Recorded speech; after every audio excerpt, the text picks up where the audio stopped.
Daniel, we've visited a whole bunch of API conferences last year, and there were certain topics that would come up over and over again. What is a topic that you have heard quite a bit?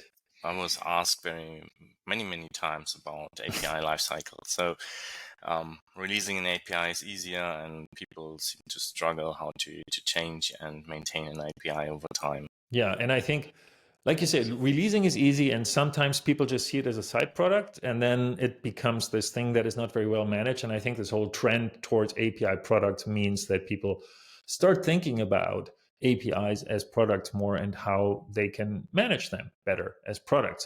So what are some practices or some considerations where you would say these are probably important if you want to start really treating your APIs as products?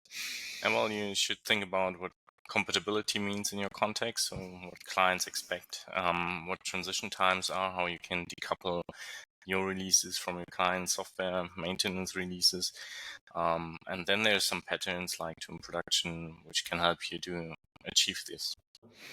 And I think we've heard enough questions now that we've decided to create a little webinar where we want to give people some introduction into these topics. So I'm really happy that we're doing that. Tell us a little bit more about the upcoming webinar. Yeah, so we heard lots of these questions. So how do I make breaking changes? When is change breaking? And what are possibly tools and strategies to deal with these and to detect these? And like you said, we compiled the list of questions and what's interesting, and we made a 1-hour webinar, and hopefully the time is sufficient for that.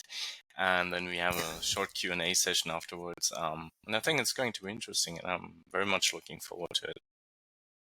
So am I. So if you're interested in API lifecycle management, join us January 25th, 3:30 CET. And you can also, of course, join us in other time zones. So I hope to see you there. Bye, everybody.